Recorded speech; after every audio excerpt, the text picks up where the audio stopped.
Nah, sekarang kita dari sisi seorang anak muda ya, dari sisi point of view-nya anak muda nih. Mungkin saya akan bertanya ke Mr. Yo ya. Ya, Mr. Yo. Oke. Hi. Hi, Mr. Yo. Okay. Um, I would like to ask, what is religious freedom? Because before we were talking about how to tolerate each other within every religion. And now, what do you think about the religious freedom? Does it promote or prevent radicalism and extremism? Okay. Thank you to Angela for asking the question, and also thanks to really insightful sharing from Bante just now from the perspective of Buddhism and also Ustad.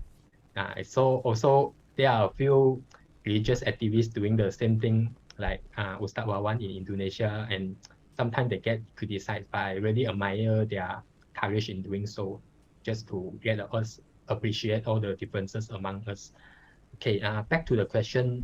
In Malaysia, as stated in our constitution, Article 3, Islam is the official religion of the country, but other religions may be practiced in peace and harmony. And in Malaysia, other religions and faith include Buddhism, Taoism, Sikhism, Hinduism, and Baha'i faith, and Hinduism and other folk beliefs. And another Article 11 in Malaysia Constitution also state that every person has the right to profess and to practice his or her religion, even though there are certain laws that restrict the propagations of these religions to Muslim. So these are the two main articles in Malaysia Constitution stating about religious freedom. And there have been a lot of studies available uh, to see whether there is a connection between religious freedom and the subsequent development of radicalism and extremism. And in general, most of the paper do show that if there is a culture of respect, if there is a culture of appreciation of differences, then religious freedom is a blessing. Kebebasan beragama adalah satu membawa kebaikan kepada rakyat secara keseluruhan. But if there is no But if the country itself, it has a lot of different people of different races, different religions, but there's no religious freedom, then it leads to a different outcome. It may be the people will feel marginalized and people may be isolated from the mainstream community, and this plant the seed for intergroup conflict and subsequently radicalized action and extremism. Therefore, it's very important to note that in the context of religious freedom, it's not only something that is mentioned in the official documentation of the country, but also we need to consider the social, political, and economic inclusion, because the people live their daily life needing to interact with different aspects, with different people. So we could not only look at one aspect. And especially in Southeast Asia, most of our countries, we are proud of our diversity, and a lot of the countries in Southeast Asia like Vietnam, Thailand, Malaysia, Indonesia, and so on, we have also a rich history. Previously, what have happened centuries ago and what has also been dragging on until now, even is whether it's civil war, internal conflicts, or even religious tensions. So it's very important that we recognize this reality. We cannot be detaching ourselves from the reality. And one way to look at it is how it happens on the horizontal level.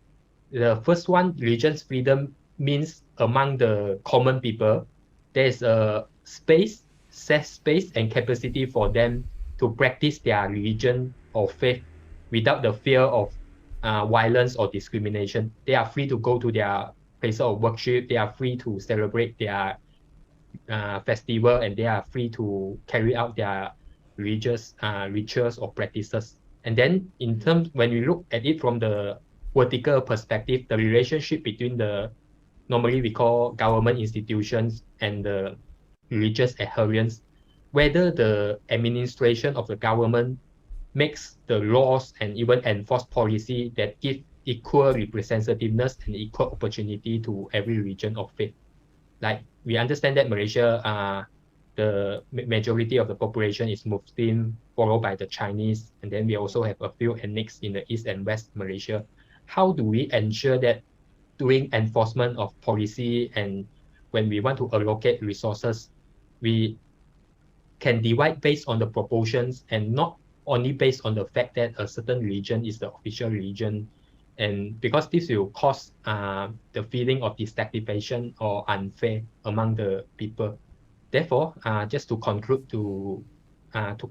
my answer to this question, we must take into consideration whether religion's freedom also cover the aspect of social, political, and economic factors, and we do not want to like uh,